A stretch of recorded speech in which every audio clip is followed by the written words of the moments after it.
Bonjour Anne, Bonjour. on est ici dans ton cabinet où tu nous accueilles aujourd'hui. Est-ce que tu peux nous expliquer qu'est-ce que tu proposes au sein de ton cabinet? Alors, au sein de mon cabinet, je travaille avec les soins de médecine traditionnelle chinoise et japonaise. J'ai commencé par le shiatsu et je vais proposer ça depuis le bébé jusqu'à l'adulte. Même je peux me déplacer aussi en EHPAD s'il faut accompagner. Et je vais utiliser tous les outils de la médecine chinoise pour accompagner les personnes dans ce qu'ils ont besoin. Ok. Avant de faire ce métier-là, tu avais une autre profession. Tu faisais quoi avant? Alors, avant, ma profession, j'étais dessinatrice, projectrice et graphiste dans une entreprise de paysage et d'urbanisme. Hein, j'avais fait un cursus d'art, des beaux-arts. En fait, la médecine chinoise, enfin, puis j'ai toujours massé aussi. Donc, du coup, à un moment de ma vie où le travail, j'ai fait ce qu'on appellera aujourd'hui un burn-out. En fait, ma santé m'a permis d'emprunter les voies de la médecine chinoise, d'abord pour moi-même, pour me comprendre d'abord, pour voir d'où venait ce burn-out. C'était pas du tout un problème d'entreprise inaccueillante ou quoi. C'est juste que moi, je n'étais plus nourrie, en fait. Et c'est ça qu'on vient travailler aussi ici. Et j'ai commencé une formation de shiatsu juste pour le plaisir, parce que je massais déjà en shiatsu avec un bouquin, j'avais appris en autodidacte. Et ensuite, j'ai fait les 4 ans. Je me suis certifiée et j'ai tout de suite commencé à m'installer. D'accord. Et ça fait combien de temps que tu pratiques le shiatsu aujourd'hui? Alors, je pratique le shiatsu depuis plus de 20 ans. Mes études, ça fait 15 ans que je les ai commencées. Même plus que ça. C'est parce que j'étais enceinte. Donc, notre fils, il a 15 ans le dernier. Donc, ça fait 16 ans et je suis depuis 12 ans installée. D'accord. En tant que thérapeute. Ok. Est-ce que tu peux nous expliquer un petit peu en quoi ça consiste le shiatsu?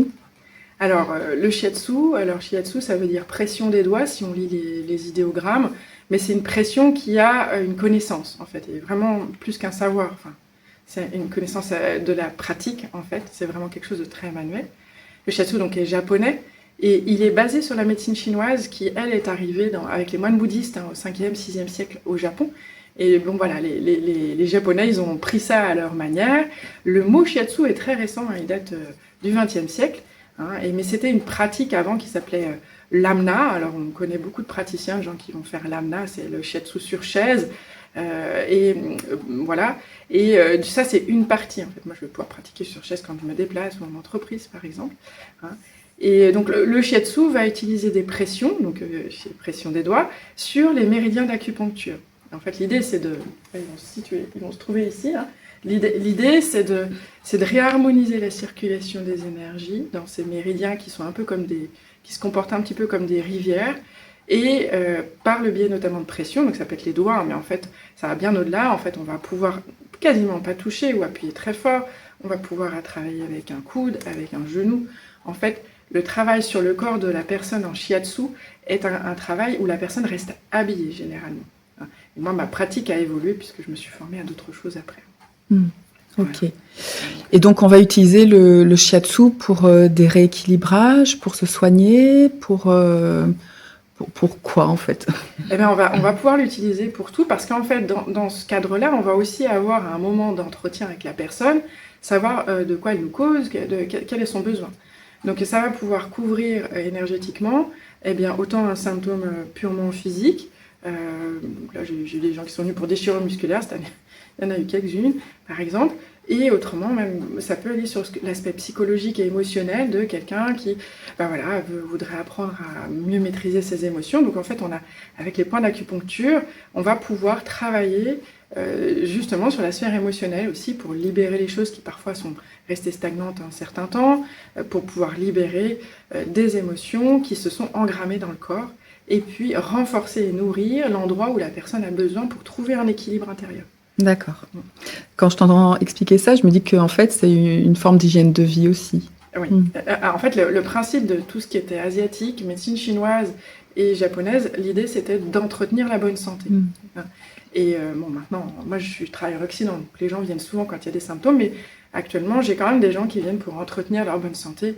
Ils sont peut-être venus pour un coup de pouce, et puis après, ils savent que j'existe s'il y a besoin. Mais l'idée aussi, à travers mes soins, Et l'entretien qu'on fait, c'est aussi justement dans l'hygiène de vie. Moi, je ne laisse pas repartir quelqu'un avec bon, vous reviendrez, puis dès que ça va moins bien. Donc, l'idée, c'est que les personnes prennent en main leur vie. C'est vraiment un chemin vers soi. Moi, c'est le sous-titre que j'ai dans ma pratique. Et qu'ils puissent se dire mais oui, là, je vois dans quelle est la problématique. Est-ce que c'est alimentaire? Est-ce que mon hygiène émotionnelle, oui, je traverse des choses difficiles, donc je comprends ce qui se passe pour moi. Avec des outils donc d'aliments, mais aussi des plantes, des choses d'hygiène de vie, comme aller marcher par exemple pour alléger les surrénales. Ça fait partie de ma pratique aussi. C'est-à-dire qu'on va avoir ce binôme entre un travail du soin du corps qui va donner un impulse, qui va pouvoir aller nourrir les vides, enlever les stagnations, vider là où c'est plein par exemple, et en même temps des conseils qui vont permettre de reprendre la vie en main pour justement éviter de revenir dans mes... comment on dit l'arbre, il penche, et puis il va tomber du côté où il penche. Donc on a tous notre nature, et l'idée c'est qu'en comprenant notre nature, du coup on devient plus fort. Voilà. Ok, c'est très intéressant. Et donc, tu le disais, tu fais aussi de la médecine traditionnelle chinoise, en plus du shiatsu. C'est ça. En fait... alors déontologiquement, tout praticien shiatsu doit continuer à se former, donc j'ai continué à faire des formations de shiatsu, donc notamment, j'ai fait tout de suite une formation japonaise et chinoise après ma formation de shiatsu qui concerne les enfants, la pédiatrie sino-japonaise. Alors, c'est une marque déposée, parce qu'il y a une personne qui l'a créée, qui s'appelle Maria Rando Gonzalez, qui était ma professeure. Donc là déjà, on était vraiment dans le bain de la cette double sensibilité, shiatsu, avec des techniques qui sont très fines, qui sont issues aussi du shiatsu. C'est pas que le côté chinois n'est pas fin, mais il va y avoir des choses très intimes, très précautionneuses, un peu à l'image de la cérémonie du thé, par exemple, et puis des pratiques plus de type acupuncture. Et en fait, moi j'ai poursuivi aussi des études de médecine chinoise, sans certification, parce qu'en fait, je ne désirais pas être acupunctrice, puisque moi, avec mes doigts, ça fonctionne très fort, et l'acupuncture, c'est pas un élément que j'ai facilement en lien avec moi-même. On peut en parler des fois, j'en parle en séance notamment, parce que je suis aussi nourrie d'une pratique qui est taoïste aussi, comme tout ce pool repose sur le taoïsme. C'est l'astrologie chinoise, en fait, aussi. Et donc, voilà, je travaille aussi avec ces bases-là, et les outils, mais tout ça, en fait, quand on connaît, ils parlent des mêmes choses avec des outils et des techniques un peu différentes, mais la base est la même. D'accord. Et donc, quand les gens viennent te voir pour de la médecine, ils peuvent venir te voir en tout cas pour de la médecine traditionnelle chinoise simplement, ou toi, tu passes d'abord par le shiatsu et après tu amènes vers la médecine chinoise? Eh bien, en fait, à l'heure actuelle, j'utilise tout ensemble. Et je veux déposer mes outils, je les mets au service de la personne. Par exemple, notamment avec les enfants, déjà rien que quand ils vont choisir le tapis, parce que le shiatsu se fait traditionnellement sur un tapis, du coup, voilà, on va pas avoir la même... Moi, j'adapte sur la table de massage aussi, mais voilà, déjà on a une pratique qui va... Voilà, je sens ça. Si l'enfant... alors je travaille aussi je travaille pas avec les aiguilles, mais en médecine chinoise, je travaille en aromapuncture, du coup en aromathérapie énergétique. Donc du coup, il va y avoir des huiles qu'on va trouver ici et des huiles essentielles, donc qui sont déjà diluées, mais des fois on va les travailler sur des points d'acupuncture, etc. Donc du coup aussi ça va aiguiller. Là, si la personne elle désire un travail avec des ventouses, alors on va voir par exemple ce travail avec bon là je peux pas faire sur le bras, mais on va venir travailler en glissant, donc il faudra de l'huile, donc la personne va pouvoir peut-être passer en sous-vêtements, mais tout va être dépendant dans le filtre de qu'est-ce que j'ai envie moi en venant voir Anne Tremblay. Est-ce que j'ai besoin de rester dans mes vêtements? Est-ce que j'ai besoin de rester... Est-ce que j'ai juste envie qu'on prenne un soin de moi et que le pot à pot me plaît? Et moi, je vais utiliser tous ces outils-là. Donc en fait, la personne n'est pas obligée de passer par le shiatsu dans l'image qu'il pourrait avoir en regardant sur Internet, et tiens, qu'est-ce qu'un praticien shiatsu? Moi, en fait, j'ai fait du lien entre toutes ces pratiques. Et d'ailleurs, globalement, en fait, pour toutes les formations, j'ai fait des formations plus profondes, notamment sur le travail des émotions, de l'âme et des émotions, et des fantômes qu'on peut garder en nous, là. Et en fait, moi, je vois bien, en fait, on travaille sur les mêmes thématiques, mais on travaille avec les points d'acupuncture et tout ce qu'ils peuvent mettre en lien, en fait, avec la personne. Voilà. Donc, c'est pas obligé de passer avec le shiatsu, mais j'ai des personnes, voilà, par exemple, qui vont venir me voir parce qu'ils sont en certification, en cours d'études, et donc, du coup, on va en causer. Et moi, je vais dire, justement, qu'en effet, bien, moi, ça s'est nourri Donc, en effet, je sais pratiquer les mouvements du shiatsu, je sais toujours ce que je fais, j'utilise tous ces outils-là en même temps que la médecine chinoise. D'accord. Donc, je vois effectivement qu'à côté de toi, là, tu as plein de... Ce sont les ventouses, tout ça? Voilà, donc là, il y a des ventouses qui vont être D'accord. en verre avec une aspiration comme ça, où du coup, ça va nous permettre de masser, en fait. On va D'accord. pouvoir continuer, on va pouvoir aussi travailler les tissus. Les ventouses vont avoir un intérêt de ramener de la circulation, et selon comment on les utilise, soit on va pouvoir, par exemple, libérer des tensions, et des fois, c'est beaucoup plus rapide. Il y a une personne que j'ai eue cette semaine, elle me dit, bah, là, juste 3 petits coups comme ça, alors j'ai fait ce que j'appelle des smacks, hein, ça va faire à chaque fois, et elle m'a dit, mais là, ça suffit. Je lui ai dit, oui, vous allez voir. Et j'ai repassé mes doigts à l'endroit où elle avait une tension. Et en plus, elle voyait bien parce qu'il y avait une différence droite-gauche. Elle fait, ah bah oui, voilà. Donc ça va pouvoir libérer des tensions. On va pouvoir aussi les mettre pour libérer des pervers, ce qu'on appelle les pervers en médecine chinoise. Il va y avoir notamment le vent, la chaleur, le froid, l'humide. Hein. Donc là, on va pouvoir les laisser longtemps. Alors souvent, on va mettre... Alors moi, j'utilise pas le feu, hein, donc on va utiliser des pompes une petite pompe pour aspirer le vide dans des ventouses qui vont avoir des tailles différentes hein, selon les localisations et selon leur utilité. Ok, donc toutes les ventouses que tu as, c'est parce qu'elles vont avoir des formes différentes. Oui, alors la taille va aussi... par exemple, s'il y a un endroit qui est extrêmement tendu, par exemple, une grosse ne va pas forcément tenir. On va faire peut-être d'ailleurs un massage comme ça, avec des ventouses flash, comme on appelle, hein, qui font des smacks. Moi, j'appelle ça smack parce que comme je travaille en pédiatrie, il faut des fois un petit peu trouver des vocabulaires qui parlent. Hein. Et puis, on va peut-être arriver à mettre après une toute petite, comme celle-ci, hein, qui va pouvoir, voilà, parce que si c'est très grand, en fait, pouf, elle s'en va. Mais c'est pas grave parce qu'en effet, de toute façon, elle aura ramené de la circulation. D'accord. Et comme je travaille avec les huiles essentielles, c'est intéressant hein, parce que toute personne qui a déjà fait, alors c'est le principe de la ventouse, hein, on sait déjà ventousé, les enfants s'amusent des fois avec les ventouses de la maison aussi, hein, bien en fait ça va aspirer le sang, hein, ça ramène du sang en surface, et donc ça va ramener du chi aussi. Potentiellement, si moi je ramène une huile essentielle qui va aider pour par exemple un facteur froid, qui va réchauffer, tout de suite il y a du sang, ça va ramener l'information, ça va pénétrer dans le point d'acupuncture, et donc du coup on va arriver à nos fins. C'est-à-dire ramener peut-être de la chaleur, notamment en ce moment, il fait un peu plus frais, hein, dans des endroits où il y aurait eu du froid, par exemple dans les lombes ou des choses comme ça. Ok. Et une ventouse sert aussi à venir renourrir, on ne va pas du tout la travailler pareil selon l'état de la personne. Si une personne est fatiguée, on va pouvoir faire justement des techniques de ventouse, surtout pas pour désaturer, parce que sinon la personne c'est déjà en vide. L'idée ça va être d'abord de nourrir avant de s'embêter avec ce qui va être ce qu'on appelle les pervers hein, qui vont encombrer. Okay. Donc on va pouvoir nourrir. Tu parlais de chi, le chi c'est l'énergie. Voilà, le chi, alors nous en français on va dire l'énergie, mais si on regarde les idéogrammes, en fait c'est les souffles de la vie.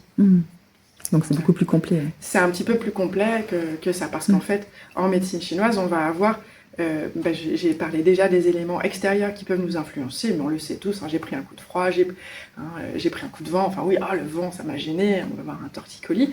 Tout ça c'est des facteurs extérieurs qui vont influencer notre paysage intérieur. D'accord. Alors je vois que tu as une petite casserole aussi à ta droite là. C'est de la cuisine un peu, la médecine chinoise. Tu as une casserole, tu as du sel. Voilà, j'ai du sel. Donc du coup, en fait, le sel va avoir des propriétés. Donc par exemple, sur certains endroits, alors je vais vous montrer, il y a ça qu'on ne voyait pas. Hein, par exemple, on va pouvoir aller faire, alors ça c'est des moxa, alors ça vous n'en trouverez pas comme ça, parce que ça c'est moi qui le fais, avec l'armoise que j'ai ramassée, en bio et puis en naturel. En fait, on va pouvoir des fois travailler avec cette plante qui est l'armoise pour travailler les points d'acupuncture parce que justement elle va mobiliser le chi, elle va lui permettre de bouger, elle va lui permettre aussi d'être nourrie parce que sa fréquence vibratoire, sa fréquence quand elle est en incandescence, elle va avoir une fréquence particulière qui va venir travailler le chi, donc le nourrir, le faire circuler, éventuellement aussi éviter que ça stagne. Alors vous allez me dire, la circulation et la stagnation, c'est pas tout à fait pareil. Ça parle un peu de la même chose, mais c'est à peine pareil en médecine chinoise. Hein. Et on va pouvoir aussi ramener ce moxa-là. Alors du coup, je l'ai dans le tiroir. Donc le moxa, tu disais, c'est fait avec de l'armoise. De l'armoise, oui. Mais de l'armoise que tu as compressée, elle va être travaillée, elle va d'abord être séchée et d'ailleurs vieillie. Donc là, moi, c'est une armoise qui a 3 ans. Idéalement, il faut des 10 ans, ça fait encore plus d'effet. Voilà, c'est traditionnellement en Chine, il va y en avoir des très vieilles, ça coûte extrêmement cher. Hein. Et après, en fait, les feuilles, on va les concasser, les passer au pilon. En fait, je les passe au pilon tranquillement. D'ailleurs, c'est un pilon japonais que je travaille. Vous voyez, on est déjà dans quelque chose qui mixe les méthodes. Et en fait, après, on va la tasser dans un papier de riz, comme ça. Donc, en fait, dans Moi, le moxa était grand comme ça. Là, j'ai presque un grand saladier d'armoise, en fait. Voilà. Et on va aussi l'utiliser en étoupe. Donc, du coup, là, c'est une autre partie, c'est une partie un tout petit peu plus précieuse, qui est moelleuse et comme du velours. Et on va faire, hop.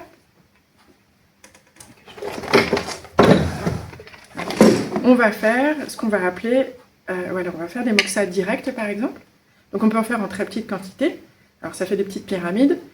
Au Japon, on va travailler avec des choses beaucoup plus fines. On va faire des moxa grainerie okyu, ça s'appelle. Voilà.